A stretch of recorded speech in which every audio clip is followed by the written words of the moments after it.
Happy New Week na karibu tena mtazamaji wangu mahali popote ulipo. Niombi na matumaini yangu kwamba ubuheri wa afya na Mwenyezi Mungu anaendelea kukulinda. Karibu nikufahamisha yale ambayo yanaendelea kutokea hapa nchini Kenya. Mtazamaji, bado watu wa Ndabibi hufikia leo hawajaamini ama wameshindwa kuamini kwamba yule mtu ambaye walikuwa wanamsupport katika uchaguzi wa mwaka wa 2022 Bwana William Samoei Arap Ruto ndiye angekuja kuwanyang'anya shamba yao. Zaidi ya familia 50 wameachwa bila makazi baada ya kunyang'anywa shamba yao, wakiambiwa kwamba hiyo shamba imeuziwa William Samoei Arap Ruto. Hiyo shamba ni ya William Samoei Ruto, na as we speak kuna maafisa wa polisi maelfu ama zaidi ya maafisa wa polisi 100 na wamezingira hiyo land. Mtu yoyote asijaribu kuingia pale. Ukumbuke kwamba hawa watu wamekaa pale kwa zaidi ya miaka 50, wengine miaka 40. Lakini sasa hivi ndio wamekuja kuambiwa kwamba hiyo shamba sio yenu. Hiyo shamba imenunuliwa na William Samoei Arap Ruto, na akaleta maafisa wa polisi kuhakikisha kwamba wamelinda hiyo shamba, mtu yoyote asijaribu kuingia pale. Na cha kuchangaza mtazamaji wangu, mbunge wao anasema kwamba ndio, in fact mbunge wao ndio amethibitisha kwamba hiyo shamba ni ya William Samoei Arap Ruto, na hao watu waache kusumbua. Ukumbuke kwamba hao ni wale hasla ambao walikuwa wanaambiwa hii serikali ni yao. Ule ambaye alikuwa anawaambia serikali ni yenu, sasa hivi ndio anawanyanyasa, ndio anachukua shamba zao. Jana kulikuwa na maombi huko upande, ama kulikuwa na walikuwa wanaomba huko upande wa Ndabibi ili kuhakikisha kwamba hawajanyang'anywa shamba yao. Waombe Mwenyezi Mungu awasaidie wasinyang'anywe shamba zao, kwa sababu Mungu tu ndiye anaweza akawasaidia, kwa sababu ukisema ni kotini hautashindana na hao watu. Sasa wakati walikuwa wanaomba, walikuwa wamealika viongozi mbalimbali kama Martha Karua, Jeremia Kioni, mtu kama Ndengwa Jiru, lawyer Ndengwa Jiru, lakini guest mkubwa alikuwa ni Jimmy Wanjigi. Lakini mtazamaji wangu, Jimmy Wanjigi alipojaribu kuingia pale, mambo yalikuwa tofauti sana. Walikuwa wanaenda kuomba tu, walikuwa wanaenda kusaidiana na hao watu kuomba ili kuhakikisha kwamba shamba zao hazijapotea. Lakini alipofika pale, mtazamaji wangu, mambo yakawa yameharibika tena zaidi. Hebu tazama vile Jimmy Wanjigi alifanyiwa alipofika, alafu tuendelee. Mtazamaji, huyo ni Jimmy Wanjigi alipojaribu kuingia pale kwa maombi. Anasema kwamba sisi tunakuja tu kuomba na watu wa Ndabibi ili kuhakikisha kwamba wamepata haki yao, lakini akazuiwa kabisa na maafisa wa polisi wa GSU. Nadhani kwamba ni walikuwa GSU ama wengi ambao walikuwa wametumwa pale kuhakikisha kwamba hakuna mtu yoyote atafanya mkutano pale. Yaani hao watu wamenyima haki yao kabisa. Wakikumbuka vile walimsupport William Samoei Ruto, mtazamaji wangu, wakikumbuka vile walikuwa wanaitwa asla, vile walikuwa wanaambiwa hii serikali ni yenu, aslas, mama mboga, watu ambao hawana chochote, wanakosa kuamini kwamba huyo ni ule William Samoei Ruto ambaye alikuwa anawaambia kwamba tutengeneze serikali pamoja. Sasa hivi ni kununua shamba yao, kuacha familia maelfu ya watu wakiwa hawana mahali wa kukaa. Unaweza imagine mtu ambaye amezaliwa akafikisha miaka 40, akafikisha miaka 50, alafu mahali amezaliwa na akafikishia hiyo miaka 50 unakuja kumwambia kwamba hapa sio kwenu.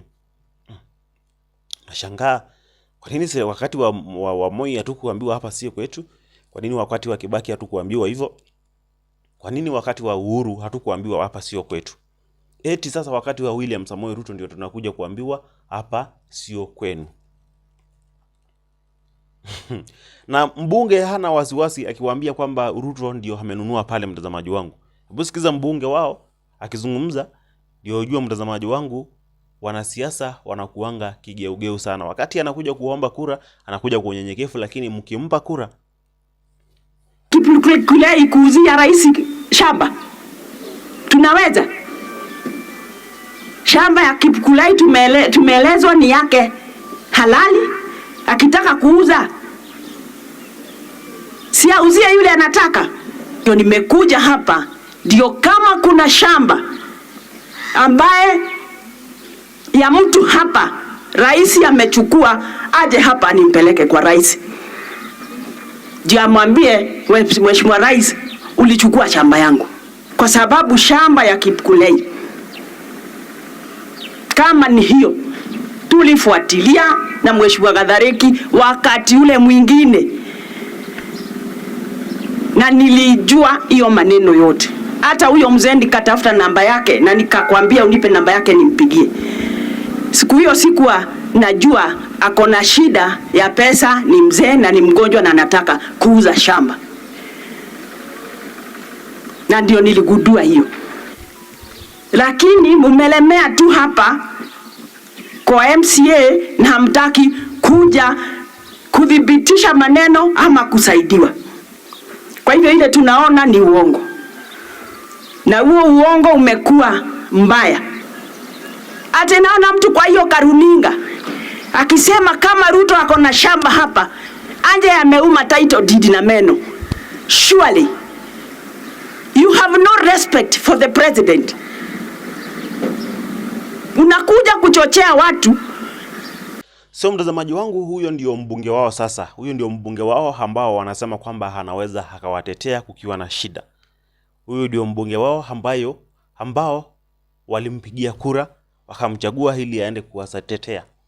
Lakini badala ya kuwatetea ameenda kumtetea William Samoei Arap Ruto. Unaona mtazamaji wangu vile Wakenya huwa wanadanganywa na wanaingia box ya wanasiasa. Kwa sababu mwanasiasa anakupenda wakati unampigia kura, lakini baada ya kumpigia kura unakuwa useless kwake. Kama wewe ni maskini unakuwa useless kwake, huwezi msaidia tena kwa chochote.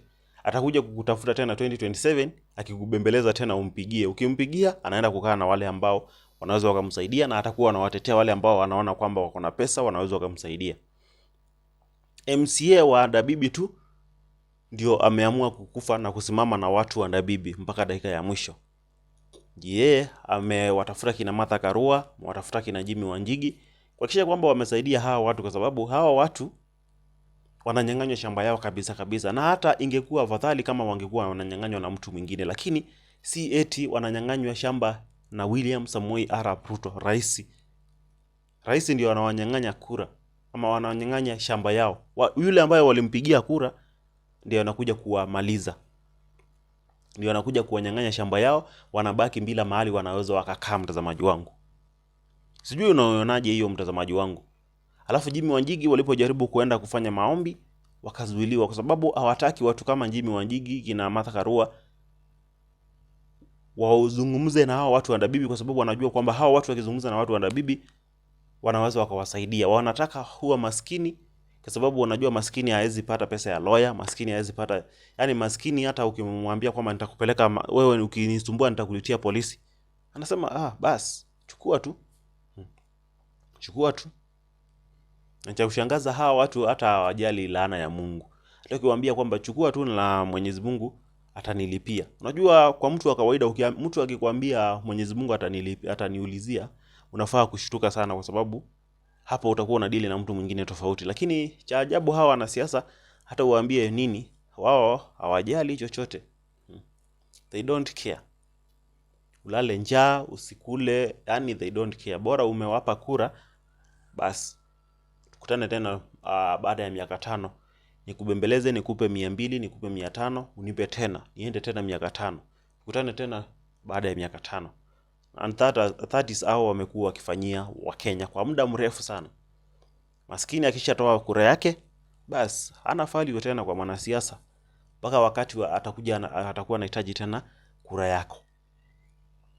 Hebu niachie maoni yako hapo chini katika sehemu ya comment section, lakini pia nakuomba usisahau kujiunga nasi hapa Jitan Daily Politics kwa kuweza kusubscribe na kutana na notification bell ili tukiachia video kama hii huo kwanza kuweza kuipokea. Kwa return subscribers ambao wale ambao tayari wamesha subscribe, kwanza nawashukuru kwa kuendelea kusupport hii channel, lakini pia nawaomba mchukue sekondi yenu 1 ama 2 muweze kulike hii video pamoja na kuishare ili iwe recommended kwa watu wengi. Kwa sasa bye bye, usiende mbali, narejea na mengi zaidi.